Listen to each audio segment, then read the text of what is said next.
Okay. So welcome to this Knowledge House for Craft event, looking at the concept of craft across Africa.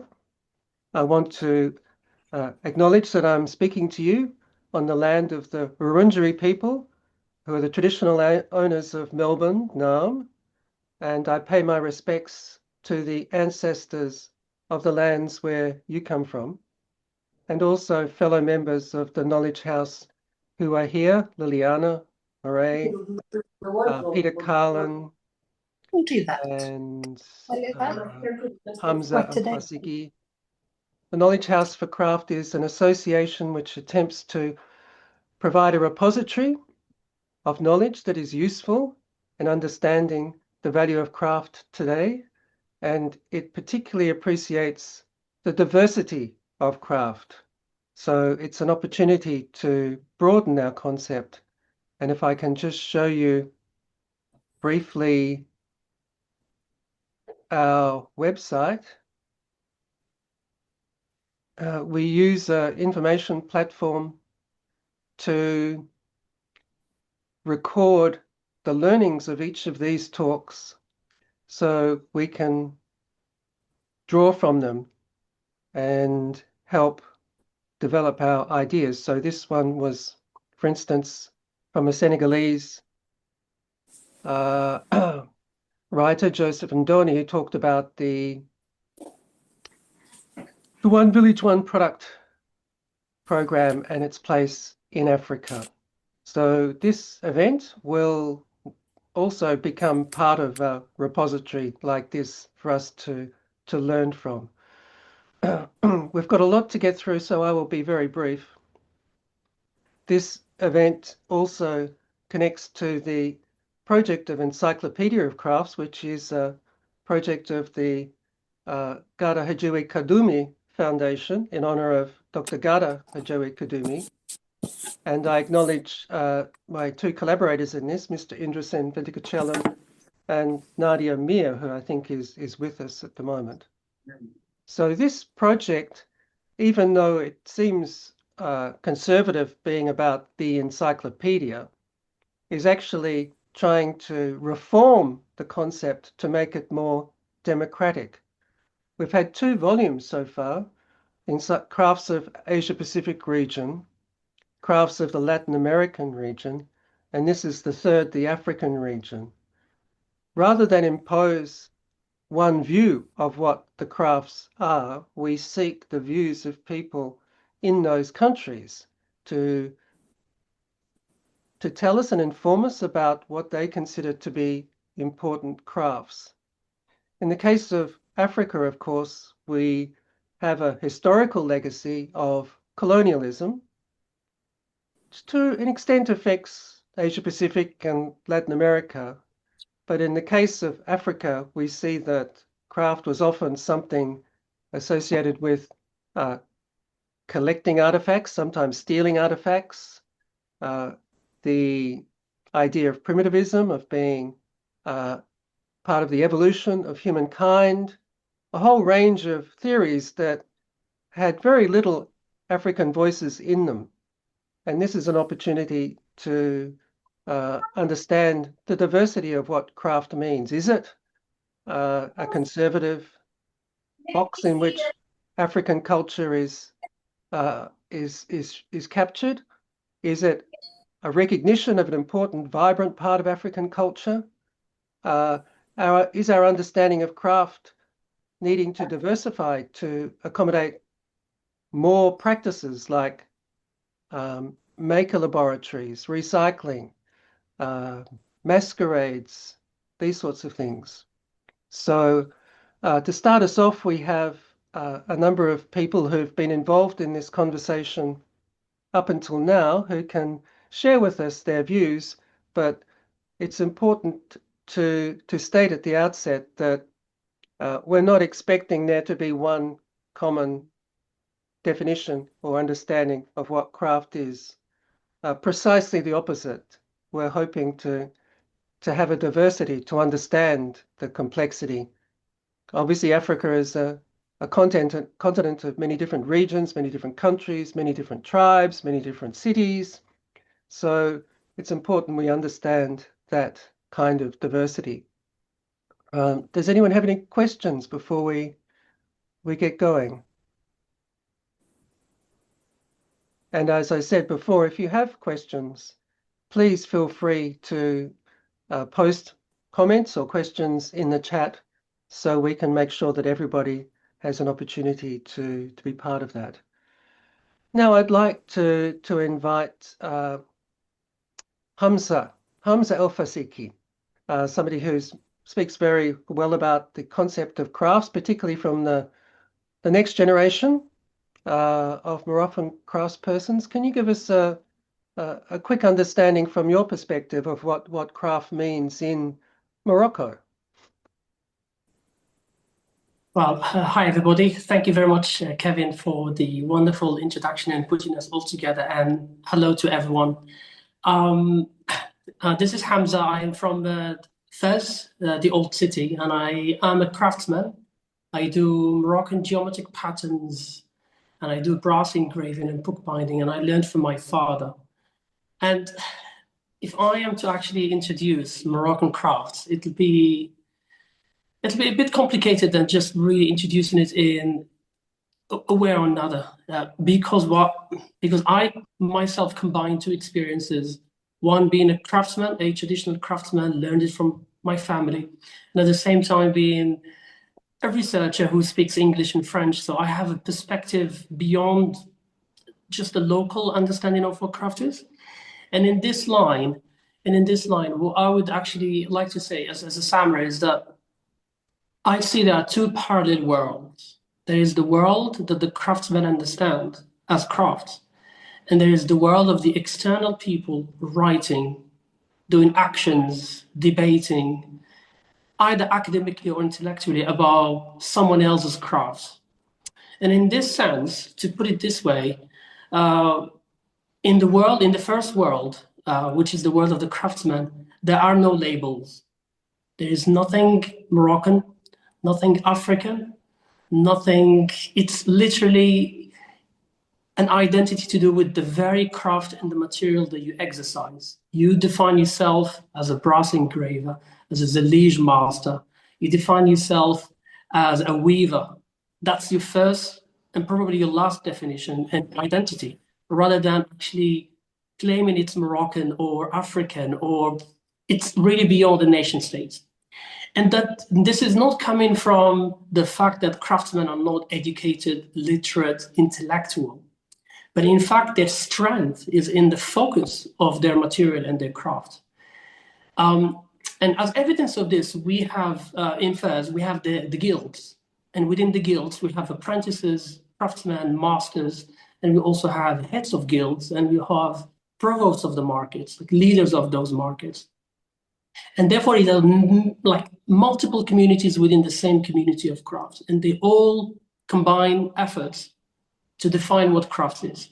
However, from the other parallel world, the intellectual world, where we spend so much time defining things, categorizing things, we find ourselves often starting with labels.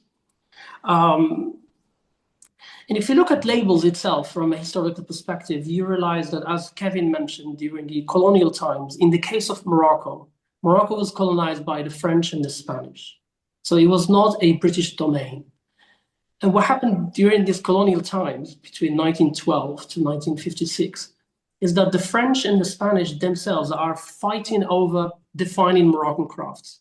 The Spanish, on the one hand, they claim it's Andalusian crafts to do with Granada and Alhambra. In the meantime, the French are defining Moroccan crafts in two ways. It is either Arab or Amazigh. We call it Berber, but Berber is politically incorrect, just to specify that. But both, to the French, both of them are primitive crafts. They lack precision. And I give you one example. If you read, there's this wonderful book. Well, it's not very wonderful in the sense that it is something I would recommend to read for fun, but it's a book titled Fez Before Protectorate by French colonialist writer Roger Le Tourneau.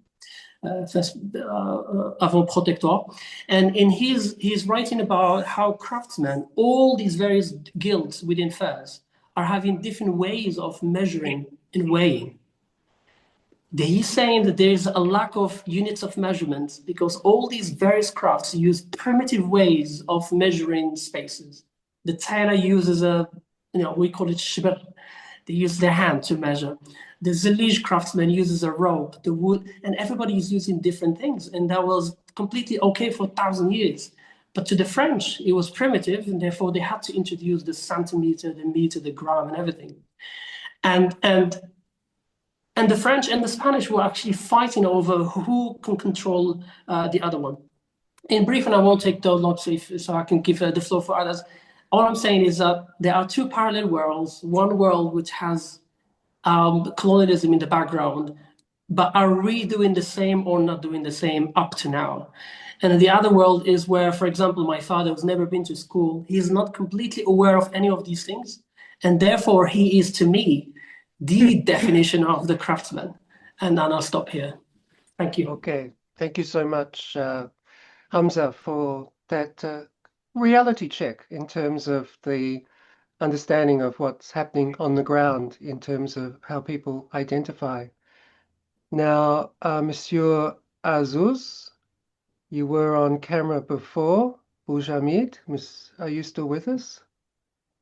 Thank you. I invite you now to say something also from Moroccan perspective, but also thank you for the wonderful entries that you've already contributed to the encyclopedia. And it's wonderful to see you in person. Bonjour tout le monde et merci Monsieur Kevin pour cette introduction, pour ces éclaircissements, pour les efforts que vous consentiez pour l'élaboration de l'encyclopédie. Alors, si vous permettez, je vais vous présenter un bref aperçu sur l'artisanat du Maroc. Je vais partager avec vous un texte. Alors,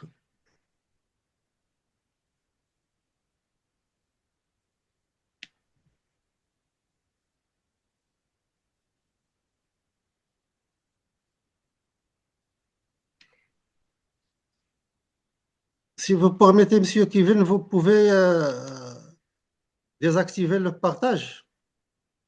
Oh, yes, sure.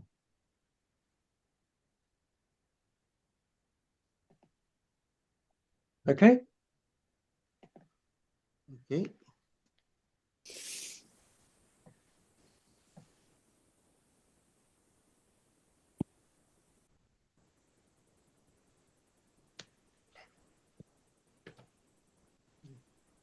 And just be mindful to keep it relatively brief so we can continue. This looks wonderful. Alors, je vais vous présenter un petit aperçu sur l'artisanat du Maroc, la définition et les ramifications. Pour rappel, le cadre de référence international sur lequel travaille le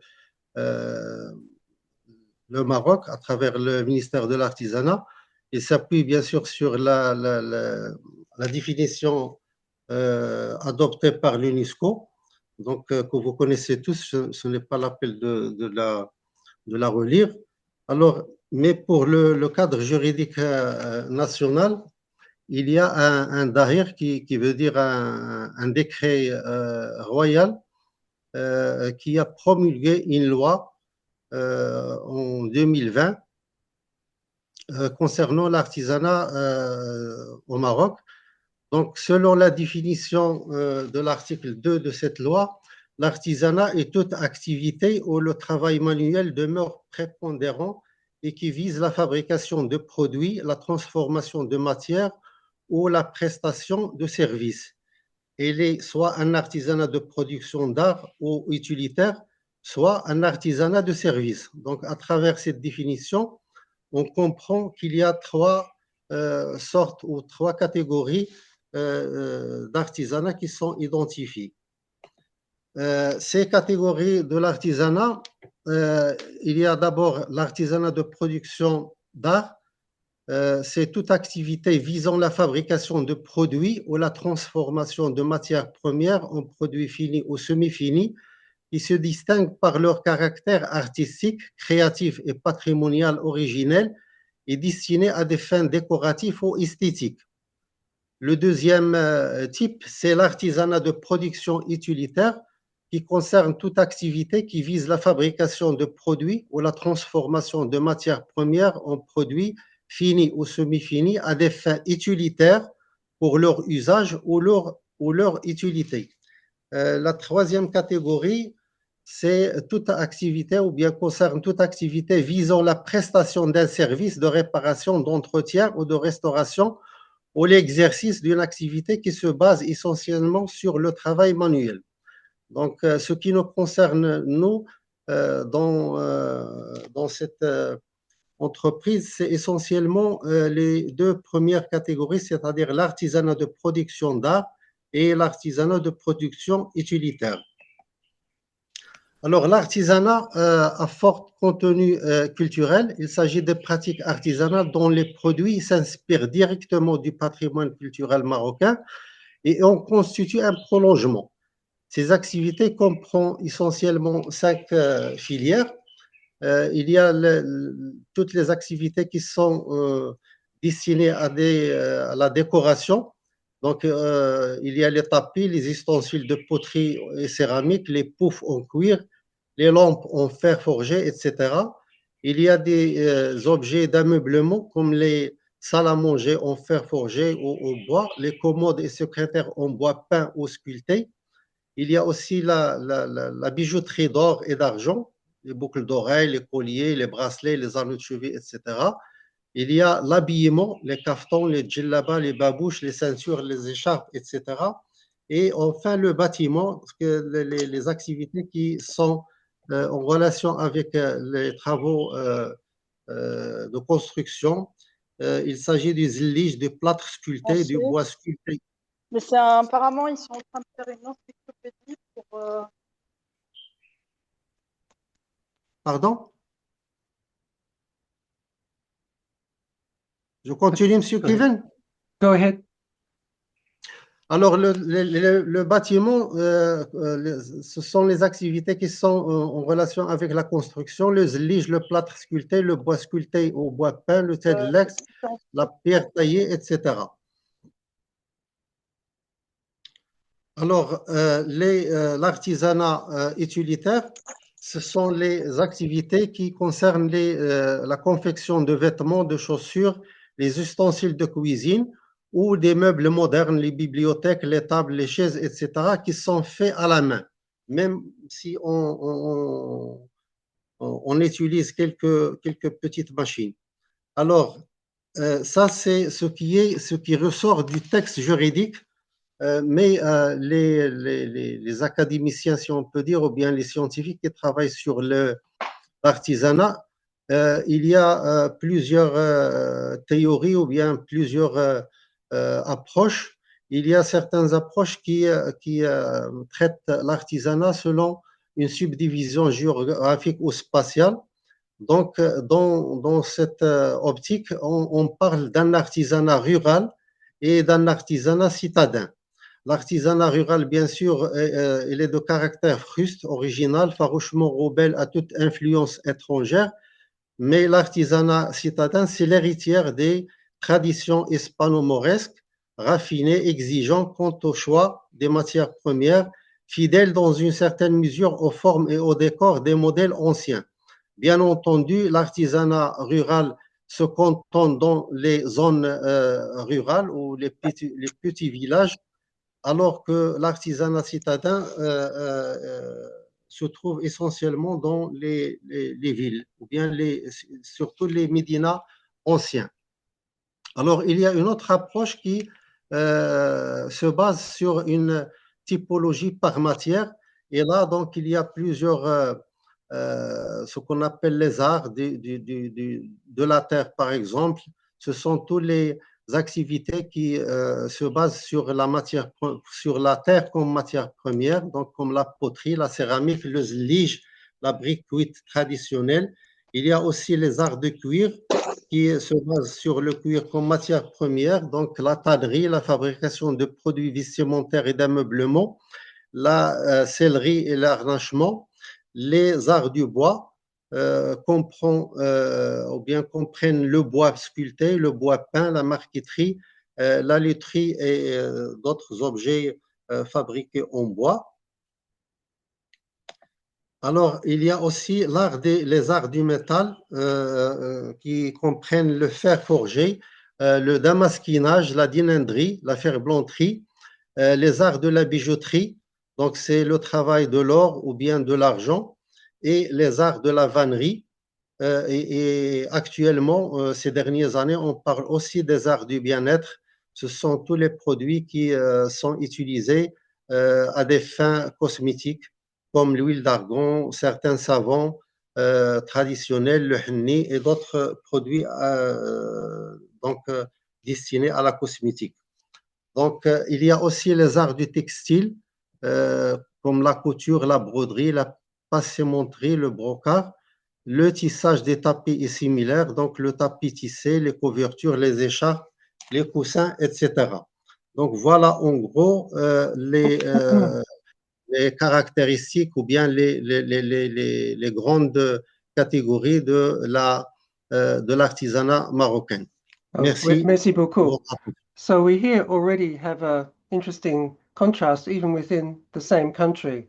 Uh, Mr. Hamza Fasiki talking about the guilds and the very local meanings of craft, and Monsieur Zuz Bourjamid talking at it from a national perspective in terms of cultural heritage. So I think it's very useful to get these different perspectives here. Now it's my great pleasure to invite Ganiyat. Welcome, Sunny, who's been a terrific contributor to the encyclopedia already. Thank you so much for your assistance. You're a great connector of people. Thank you. And so tell us from your perspective, what is the value or meaning of craft, I suppose particularly in your part of the world?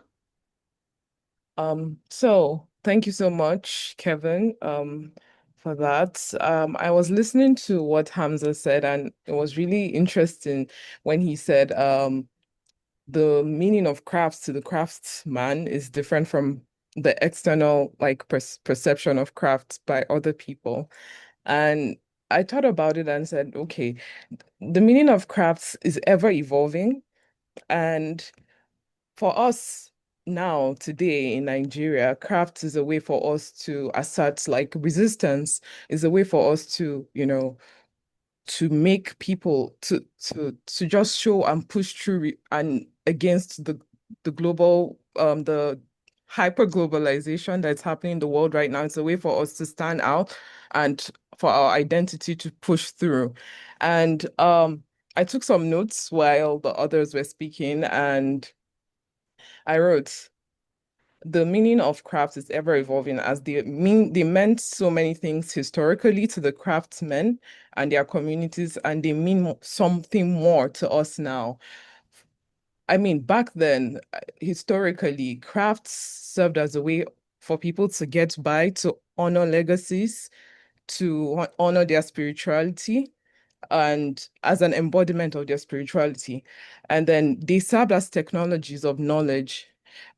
To us, we see them as technologies of knowledge preservation, technologies that are not necessarily what we feel like are technologies now, because when we think about technologies now, we're always thinking about something of maybe computers and all, but craft in itself is a technology that helped us to keep some parts of ourselves that we need to know about ourselves. And I also wrote that they serve as living archives to us in Nigeria now, because crafts historically, of course, they've been passed down through familial transfers of knowledge. And right now, we treat them as living archives, as entities, or as, of course, actions that tell us a lot about our past.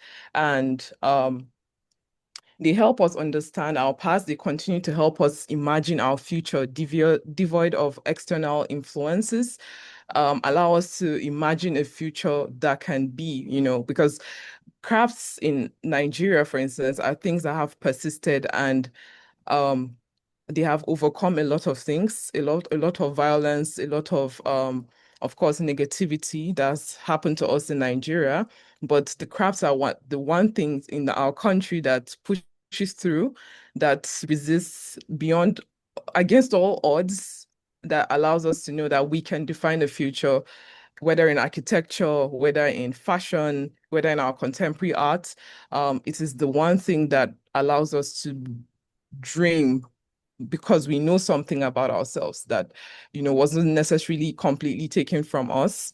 And even though some of our artifacts are not all with us right now, I believe that what we have left in our museums as a connection, they serve as a conduit to our ancestors, people that we don't know, we never met them, and their their brilliance, their knowledge of the world then, helps us to inform our present and helps us to see, okay, how do we move forward with this? Because I feel crafts is a baseline, is a foundation for civilization, especially in Africa. It is something that helped us to evolve, and we evolved with it on our own pace, because there are a lot of narratives, of course, papers that are written before by people in the past, making it like seem that beyond colonialism or beyond the invasions, we couldn't dream of an Africa or Nigeria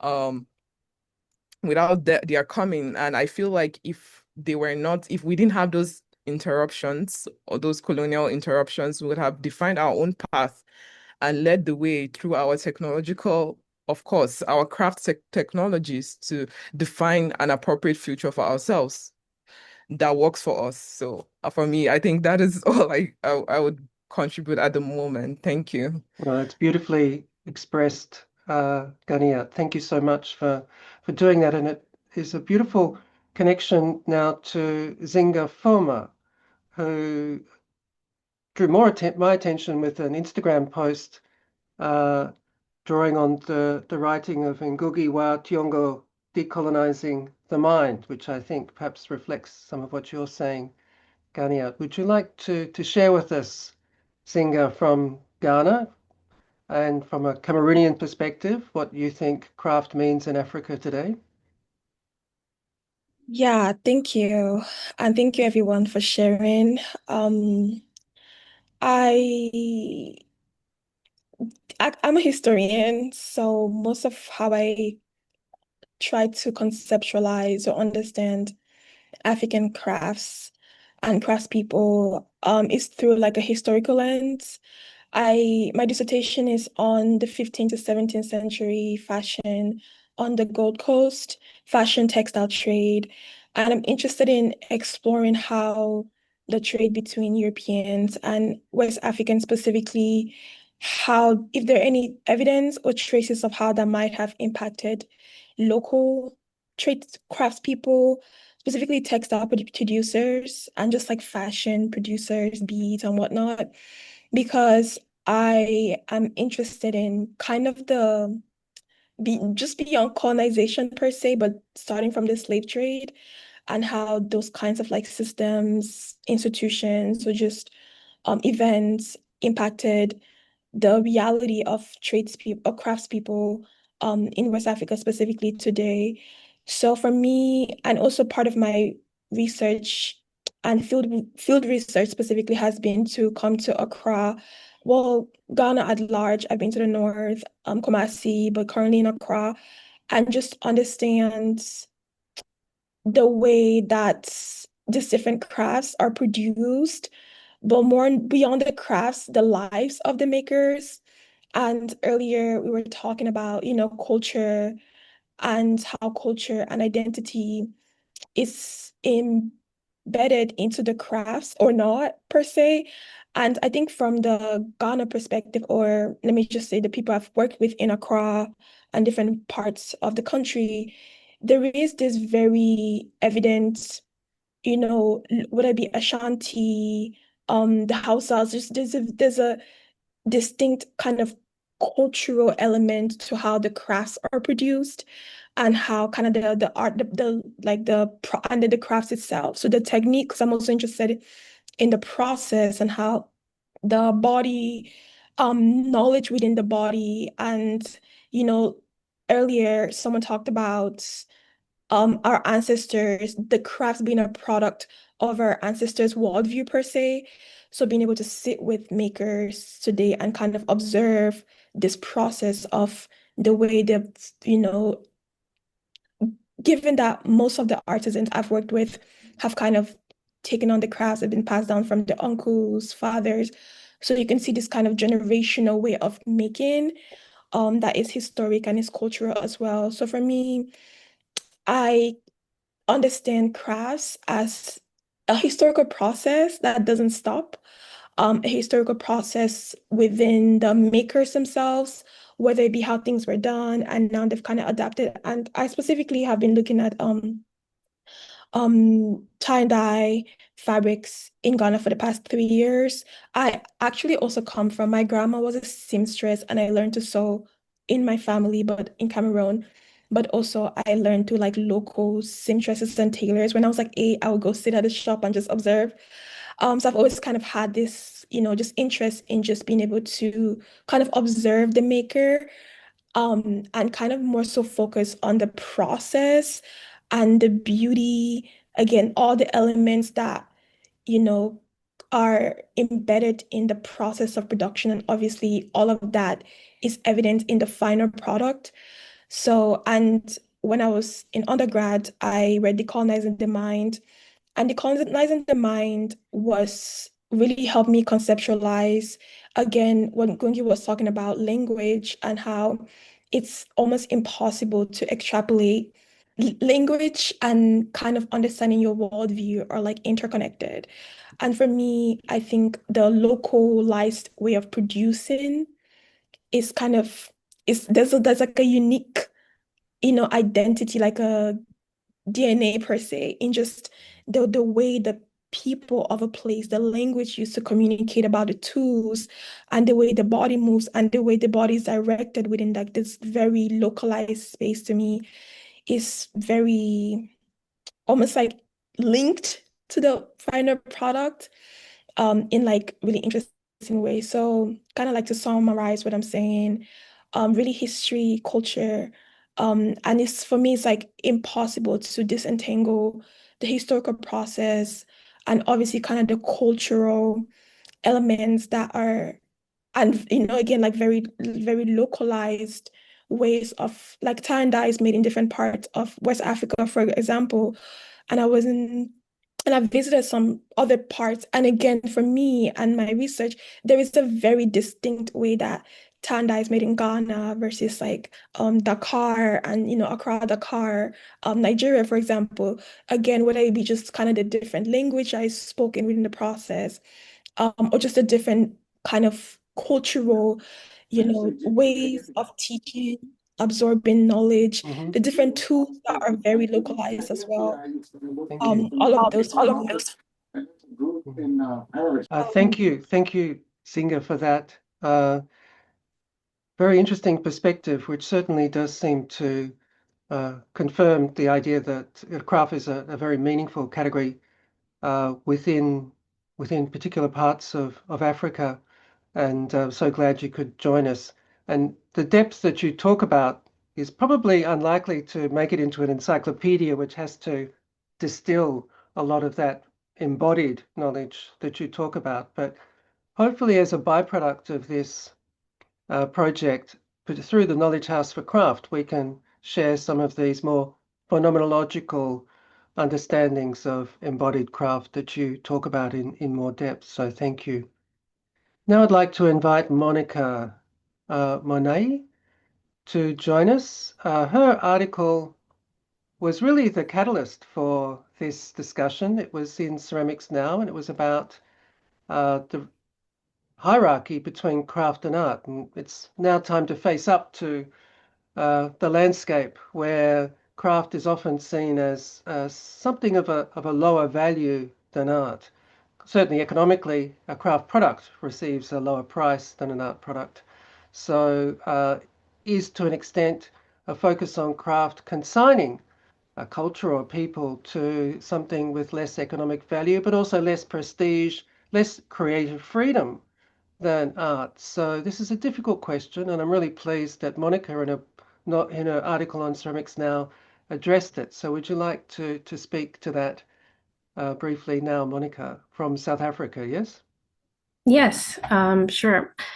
So when I started engaging with ceramics and started exhibiting my work or participating at local ceramic markets, I found myself asking a striking question. Why were there so few Black and multi-ethnic ceramicists, considering that this is a country where roughly 82% of the population is Black, about 8% is mixed ethnicities, 7% is white, and then you have about 2.7% of Indian and Asian descent. So this curiosity it began my starting point for my research that led me to write this article where I examined this persistent underrepresentation of Black and multiracial ceramicists in South Africa, and by situating this issue within a historical context of apartheid and its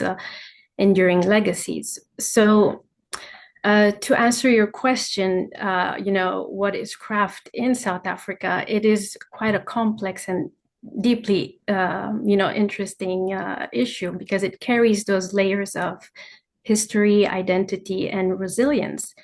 And the concept of craft cannot be separated from its colonial and apartheid histories.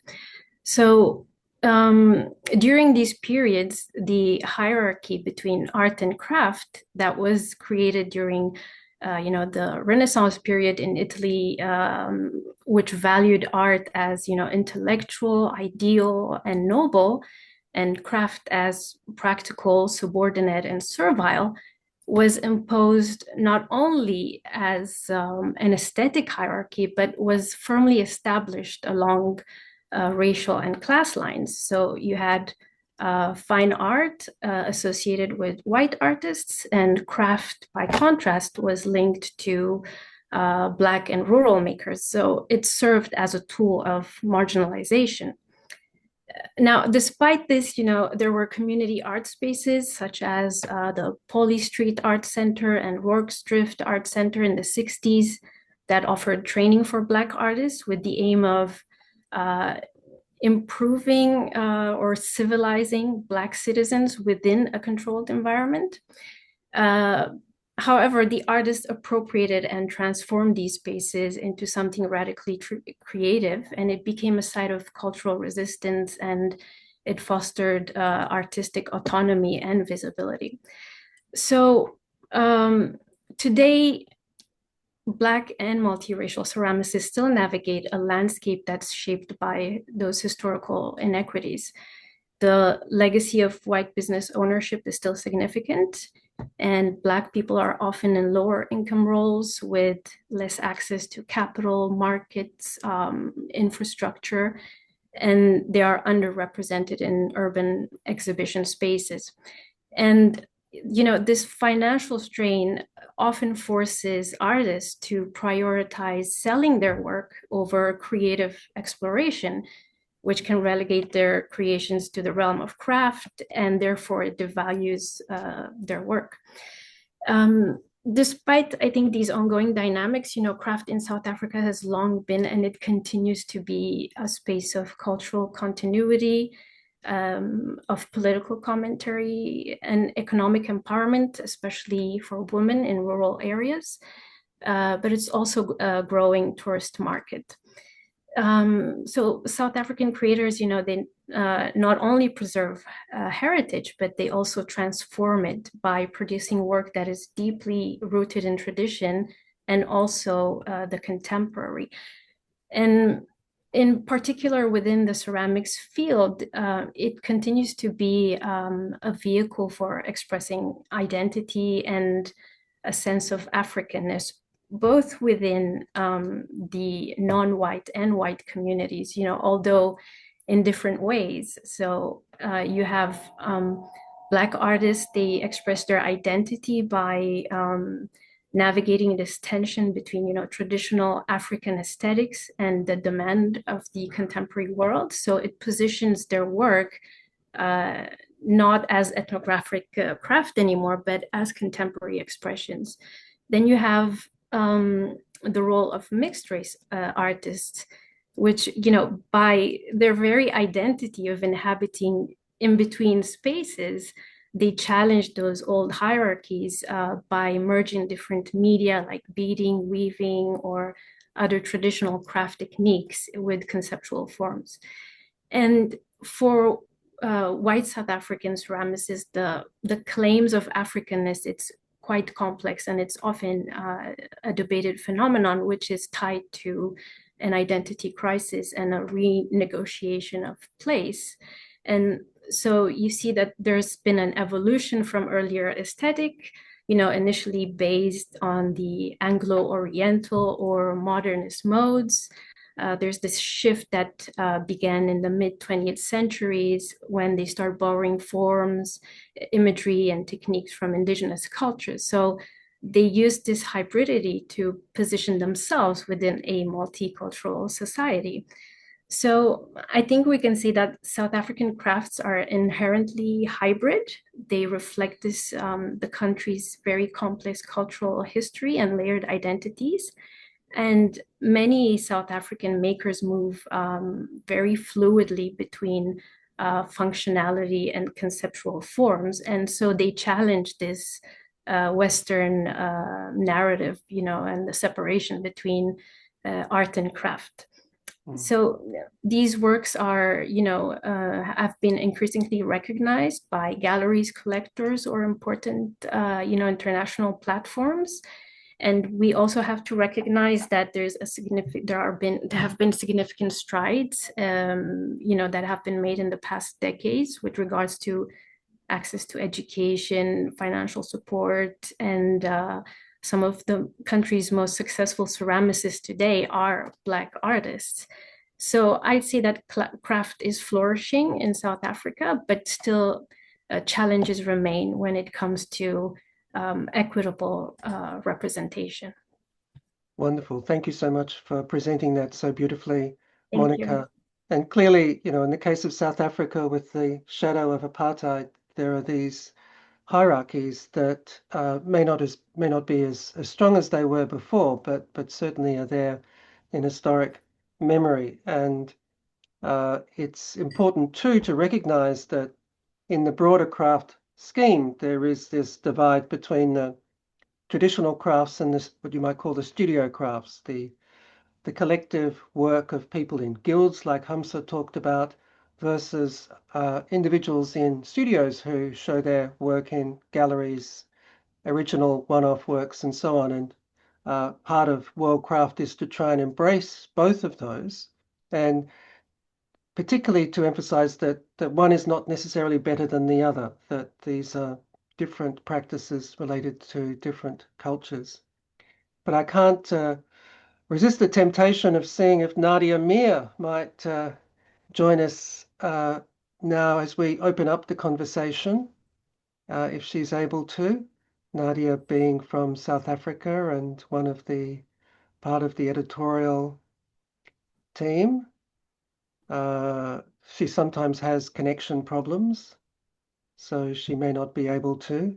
I'm wondering, Mr. Indrasen Ventikachalam, who's been following the Encyclopedia project now since its inception, and with a particular interest in Africa, what your understanding of the conversations has been so far, if you think there are particular perspectives that we should be considering. And you're on mute. You're on mute. You're still on mute.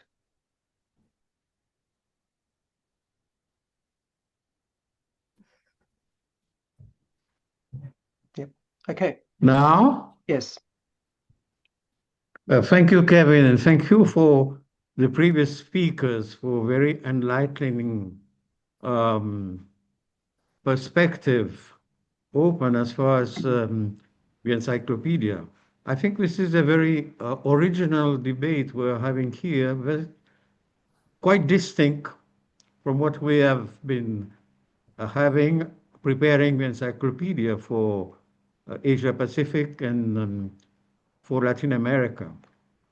For one thing, I think the colonial impact is much more stronger from what I've heard so far. And the question of identity, both for the artisan and for his or her products, are serious concerns, much more important than what we have been witnessing in the other regions. There is another divide or division as regards African uh, crafts that I was able to observe in the past. It's between the regions, the tradition from the western part of Africa to the central one and to the eastern and southern, and of course the northern African traditional crafts. This is another view that we must reflect, I think, in the contents of the encyclopedia. So I want to listen more because I think there are very interesting points of view that we have not been able to listen previously, Kevin. Yes, this is the beginning of a conversation that could go on much longer. But I would also like Mr. Hamid. Hello from Timbuktu. If you are still there, I can see you reclining very comfortably. Maybe you can say something about the value of craft for Tuareg peoples. Does it play a role today for the Tuareg people of Mali? And you're on mute. Good, thank you.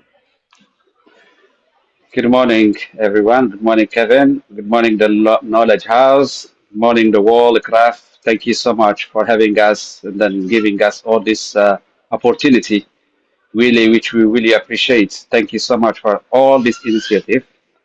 Then that's really supporting, I think, the whole world and then also the African regions. So me, I'm Mohammed Al Ag Habib. I'm from Mali, West Africa. I have my organization named Tim Midwa. I'm seventh generation of my family who's a jeweler. So I'm a Tuareg. Tuareg people is Bedouin. Like one of my brother talking about Amazigh from Morocco, because we have a lot of historical uh, link with Morocco, also especially Timbuktu. And then the Tuareg people is really the indigenous people from this region because we are having Tuareg people. You can have some of them Algeria, Mali, Niger, and then also Libya.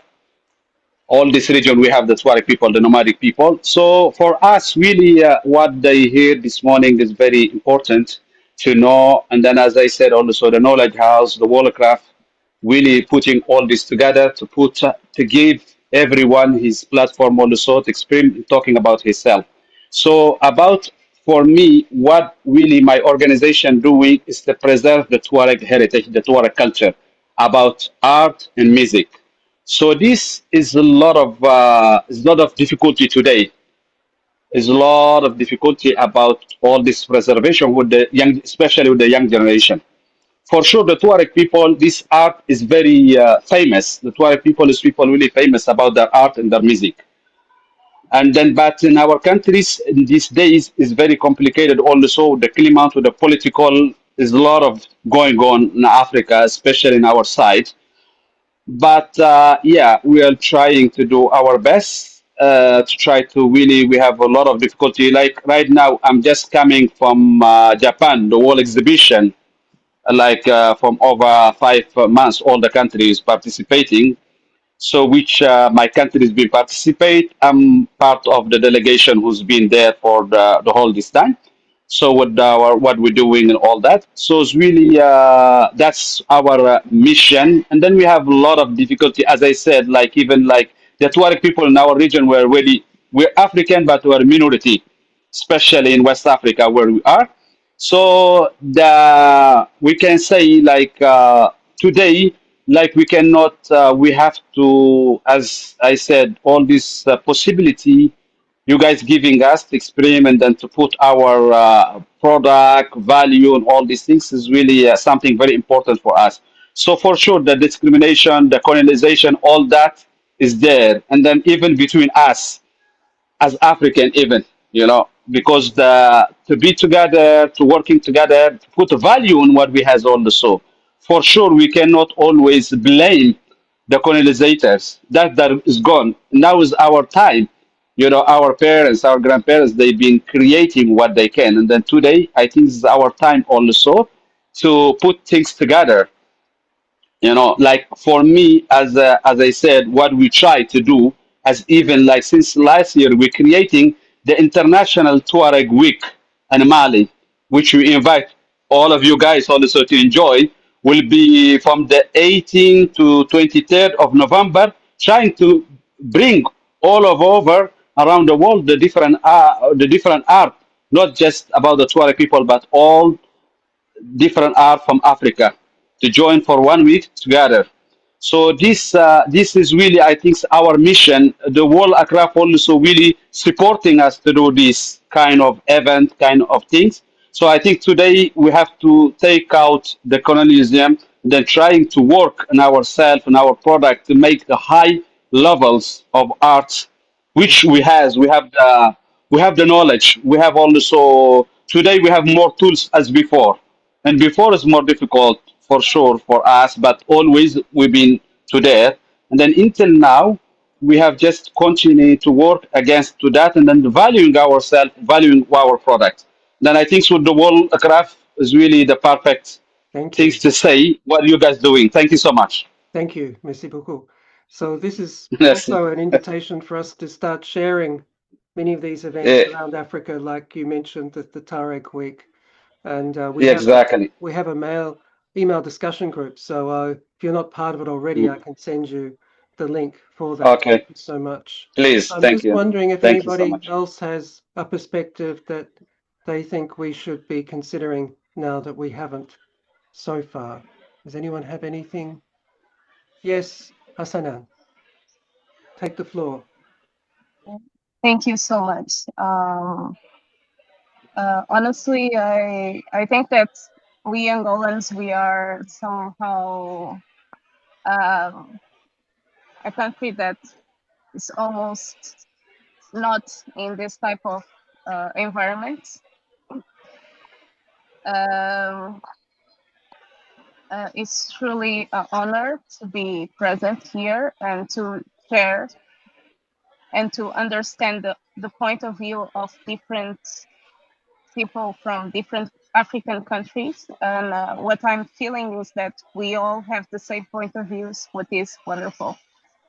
What I would like to give you is an overview of what is happening in Angola. Unfortunately, we had a different kind of colonialism.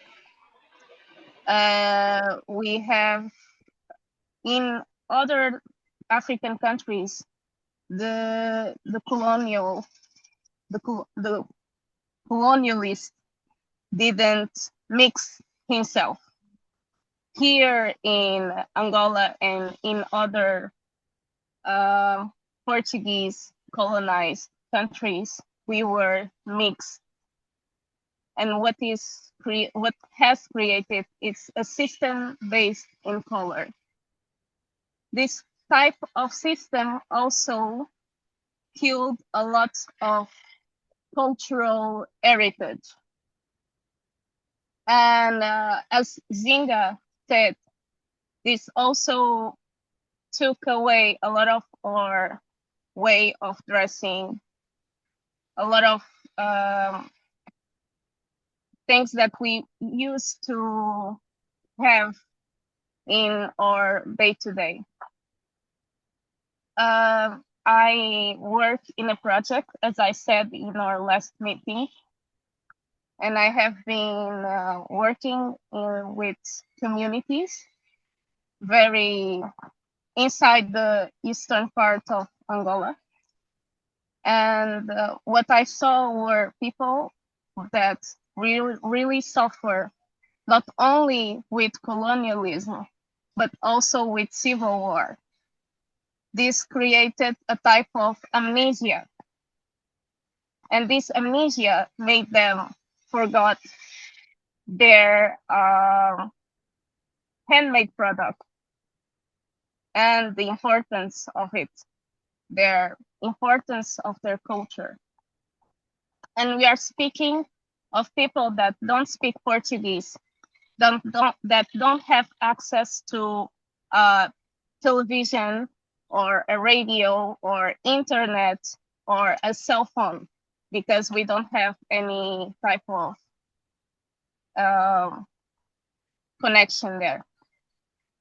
So what is very sad.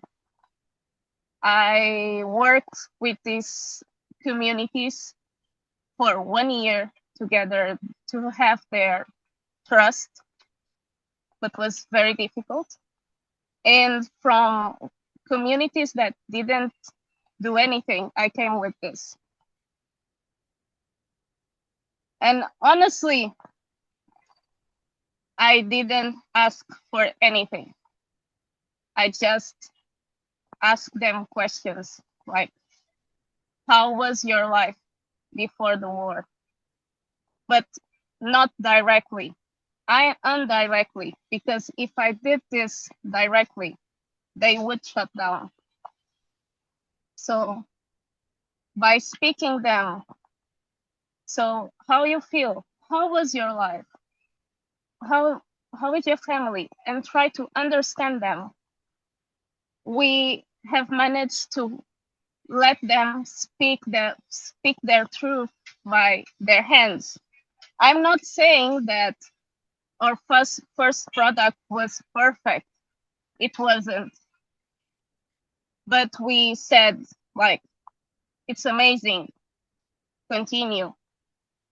We never judge. And we have now baskets that are so old that even the anthropology museum doesn't have it, that are not, that we don't have information about it. The only information that I have is from former anthropologist. I think she's South African, and she was selling her collection.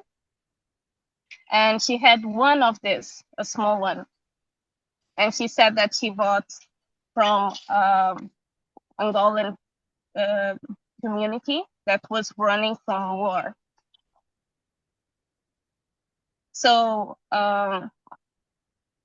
since then, me and my colleagues, we have been working with them, give them strength, because all of these struggles have taken them their self-esteem, their knowledge of who they are. And every time that I go to this landscape, I come and I see something new like this. And when I ask, like, where did you came with this type of farms? What they say is, this is from our ancestors. And what I see is, our hands have memories. And if we have empathy, we can help we can remember ourselves. We can reshape our history. And as our colleague Mohammed said, we need to stop focusing on the colonialists. We need to focus on ourselves, because the context that I'm seeing here in my country is, as Africans, it's more easy to welcome someone from a European country than welcome someone from an African country. This makes me feel very sad. I'm here, I'm Angolan, but as you see, I'm mixed. For several times, I was seen as someone that was not Angolan. But as you see, I have an Arabic name. It's not an Angolan name, but here I am, working with communities. So it's not like how if we are mixed or we are not mixed. It's how we identify. It's how we help each other. It's how we see each other, because we are connected. Even if we want it, if we don't want to, we are connected. And this is my message. Thank you. Thank you so much for an incredibly inspiring manifesto, Hassanan, which is, I think, a wonderful note to finish on, because it really connects to, I think, the heart of the Encyclopedia Project, which is to create a solidarity between different cultures about the work of the hand. As you say, the memory of the hand, which connects us back to our ancestors, but also forward to future generations, the knowledge that is contained in those hands. And it also, I think, speaks for the role of what most of us, or many of us here, are, as well as craftspeople, as knowledge workers, as those who give dignity and importance by recognizing these crafts. That's very important. Maybe we've got a couple of comments to come. Emmanuel, did you have something to add? Then Ganiat to Nigerian voices. Yes. Thank you very much. I just have a few things to add on to what has been said so far. Once again, thanks to everyone, and it's a great opportunity to be amidst people who are passionate about African art and craft.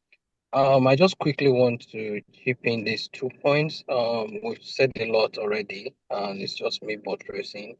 Um, is a part of documentation of our history. Yes, we talking about try not to dwell on what colonialism did to the documentation of our craft and the history itself. But there's also this pending problem as regards to. I'll cite an example. A student of a fine student of a university I won't mention in Nigeria did a presentation about a sculpture and his work. And during that presentation, his dissertation of his, he actually did not contact the person or the sculptor himself to get knowledge of the work. But in the course of his presentation, not knowing to him, the sculptor himself was part of the jury. When he was talking about the work, he referenced the work as a sculpture. But after this presentation, the sculptor himself actually came out and said, I didn't do this as a sculpture, I did it as a sketch. So one point in that is, yes, history, there's a fault with history as regards to documenting our craft, what they are, and the knowledge that people have today. But also, I'm shipping this because in this age and this time, I feel like it's very paramount that we start documenting living artists, living craftsmen, so we don't translate the same problem of what has happened in the past to the coming generation. And the other thing that also I have noticed, sorry, I didn't mention, I'm a writer, I'm a researcher and documentarian, is I see that historically, when talking about craft in Africa, we have unintentionally, I'll put it that way, have not in a way undermined the representation of women. This came from people who have documented in the past. And in a way, right now, there's a debate that I had with a friend not recently and its own context to women in craft or women in art is that the men are actually overshadowing them. I feel like, based on my research, this actually posed me to ask a lot of questions. And why I discovered this, that's not true, actually. What happened is most of women or the female have actually engaged in craft that are more domestic, and they don't tend to have that expression that the world see. So I'm quickly shipping this. It's just for us to um, have note of this. So in this new age, I mean this new time that we're talking about African craft, we are paying attention to this little Okay. details. Thank you very much. Thank you so much, Emmanuel. It's very important that you point these things out. Now, Ganiat, did you have something to add? Yes, yes. I think Emmanuel said some of it, but I wanted us to see how we can recenter women's role, in crafts and sort of show, because the women are custodians of our culture, and if we don't really situate them properly in the history or in anything we put out moving forward, I think it will be wrong because we have whole communities of just women, making things, and you never really hear a lot about them, especially even in Nigeria. There are several pottery communities of just women, over 300 women creating, and it's like a matrilineal legacy thing happening. So I hope we can maybe do some little more work on that, the encyclopedia, and sort of highlight such stories and legacies. Thank you. Well, it's certainly been the case in this conversation, the strength of women's voices. Thank you, Ganiat. And Monica, you had something to add? Yes, I wanted a bit to connect to what Hassanan has said with regards to being from mixed ethnicities. And, I think that often when we talk about Africa or Africans, we forget that there is also a mixed race community. And, we are like people like me, we are the direct product of colonization. And in my case, it's the invasion and the attempted colonization of fascist Italy, of Ethiopia. So we are positioned between, this dichotomy of black and white, and we live in this liminal space. And I think that the works of mixed race artisans or artists should be valued more and represented as well, because it offers a compelling lens through which re-examine either art or craft. And I think we embody a synthesis, a reconciliation of opposites that colonial history sought to keep apart. And our works and our own existence, they open a possibility for intercultural dialogue that goes beyond division. Thank you for that, Monica. And it's already an issue that came up very early in the encyclopedia, whether to have entries that were specific to ethnic groups, like the pottery of Igbo versus Yoruba in Nigeria, or just one general entry for Nigeria that wouldn't necessarily divide between ethnic groups. And I think the consensus was towards the latter, which perhaps also allows for these mixed cultures to come through. Perhaps Hassanan, the final word again from you. Thank you, Kevin. I would like to also just say a word to Monica and add a bit to another subject. I also agree with Monica. Somehow we, from a mixed background, we stay in a place that we are not white and we are not black. And somehow we are something. So I think as a country, we need to see each other as one, because as he said, we are a byproduct of this. We are not responsible, and we are part of this country. We are part of this culture. Okay. So we need to be more inclusive. But we're going to another topic. I would like to say that adding to what the other colleagues spoke about women on craft, I had this problem when I start working with the communities. I now have 8 villages and 384 people working with me. And I start with 6 women and I think 10 men. Was very difficult, just giving an idea. It was very difficult to have the woman to stand up because they suffered a lot of violence, domestic violence.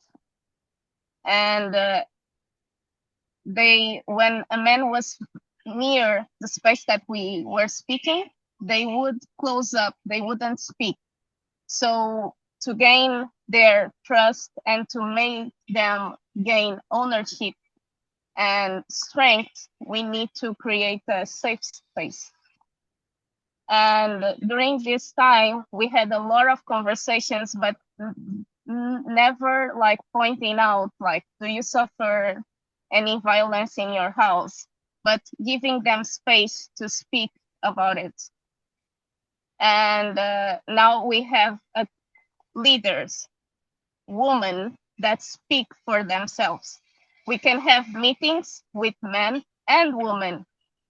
And we have several times, like, I have a leader that since the beginning, she never spoke anything. And now, during a meeting with other men, she stands up and she speaks for the group. And I'm like, wow, this is happening. Right. Change is happening. These baskets, they are made by women. So just to say that it's possible. Thank And you. to be honest, now it's like 3 years of work. We have 40 men and 200 and a lot women. So it's more. Congratulations. Yes. And Thank it's a sign of how craft brings people together. It's part of the social fabric that can be so important. We can't go without hearing some couple of new voices. I fear that Indu Boise is coming to us in the middle of the night in the United States. Is that right? You've got your hand up, Indu Hello? Boise. Yes. Yeah, you're very right. I'm just waking up from sleep. I hope you can see my video. Try to We put it on. can. Yes. Aha. I'm sorry that I chimed in. I knew the time. I pitched myself to wake up at 6 a.m., but unfortunately something happened. I slept a little bit more. But I'm just joining now. I'm glad that this kinds of conversation is happening. Although I trained to study the actual traditional arts of Africa, but I think craft is also a very significant part of that conversation. And I think Kevin, your initiative to tease out this aspect is really commendable. And I think I believe I sent you the name of Harry, who by practice is a blacksmith, but he also writes art history, and he teaches at the Delta State University in Nigeria. Although that lady was saying something about the gender, the gender thing in craft in Africa. I don't really think that is a problem. That is not an issue. I have spent tons of years in the field working. There is a clear dichotomy in the genders in these craft practices in Africa. We do not want to whip up sentiments. It's right there. We go out and pick them out. I believe the essence of the encyclopedia is to plug in these people. We don't need to know whether because in every culture where these people are practicing, they revere them. Take for instance, Nike and a bunch of Yoruba women in Abeokuta who makes tie and dye. Men don't speak for them; they speak for themselves. In short, 90% of the cloth or the fashion statement I make in the West is actually product of what I get from Africa. I don't put on conventional Western dress. So these things are there. We should go tap out from them. Talking about my area of specialization, which is the visual cultures of Olokun shrines among the Benin people of southern Nigeria. There is also another craft that is also reserved for women.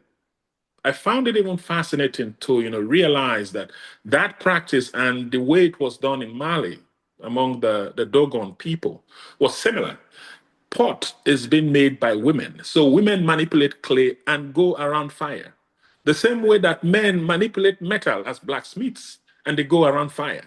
These two people are powerful entities in the society. So when the men, the blacksmiths, are talking about their craft, women do not need to talk there if there's no need for them to talk. If you go to the quarters where the women are dressed, manipulate this clay material and then heat it around the fire, they will tell you exactly what they're doing. It is only if you don't ask them that you don't get information that you need to write whatever composition, narrative, or history I want to write about them. So, we should just go in there innocently, like I always advise my students, walk in there innocently, deal with the people, and bring out tease what you need to get out from them. Put it out in the Thank you so document. much. You're very welcome. And thank you so much for joining us. And it's another example of the diversity within the continent. And certainly in some cases, like the Delta you talk about, there are very positive gender divisions, but obviously in places like the Lusophone Africa, or maybe even the Francophone, that may not be necessarily the case, as Hassanen has said as well. Finally, Wale, who's quite an expert, I'm quite impressed at your knowledge of Nigerian crafts and looking forward to sharing that knowledge in the encyclopedia. Did you have something to add finally? Oh, yes. Good afternoon, everyone. So this is Wale from Nigeria. I just want to add maybe two things on the colonial aspect that people have been talking about. People have been kind of negative about the colonial influences on our crafts. But I'll take it from the angle of ashoke making. Ashoke is the Yoruba traditional woven fabric or textiles. During the colonial era, the broadloom, the horizontal broadloom, was introduced.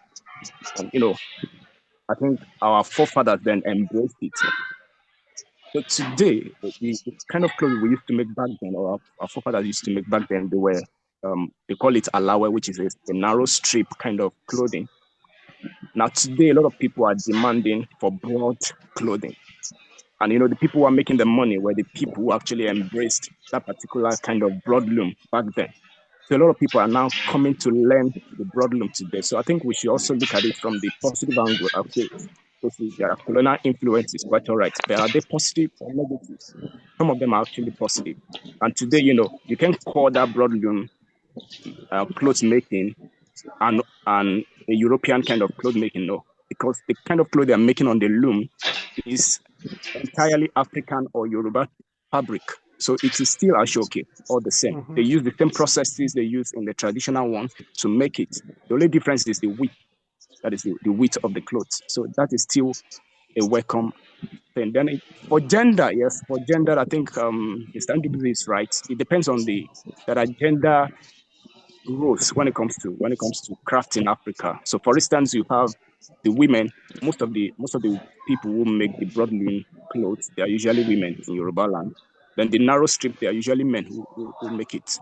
And it depends on towns as well. There are some towns that I go to. When I was making a documentation of Ashoke, I went to a place called Shaki. Almost everybody in that place who were weavers were women. But you go to popular towns for weaving, such as Isheri, you have pretty much everybody being men. So I think it depends on how you find your knowledge. You might ask people around, if you are not conversant with that craft, ask people, okay, are there aspects of this job that women do? Then they might tell us. So I think those are two things I wanted to add. Well, thank you for sharing that very interesting perspective, which was new about the recognizing that the colonial period did add something in terms of the craft techniques in many cultures within Africa. Well, look, we come to the end of a very rich conversation, and hopefully the beginning of a longer series as we might dig deeper into some of these issues. But hopefully you will be interested in staying connected. As I said, we have a mailing discussion group, which you'll be invited to. And talking to you now makes me think we should also set up a WhatsApp group as well, so that we can share this. So perhaps to bring this to a head, as we are now on a very abstract Zoom platform, we're not sharing cups of tea and all sorts of beautiful treats that might be part of our cultures, but we can at least do a screenshot. So if your camera is off at the moment and you'd like to join us just for this moment, I'd invite you to be part of the screenshot. Thanks for joining us before breakfast, I hope, in Debussy and others. Okay, I'll count down. If you could put on your best Zoom face for this. 1, 2, 3. Thanks so much, and hopefully see you again. And look forward to us all working together to recognize the importance of crafts and all the different guises in Africa. Thank you.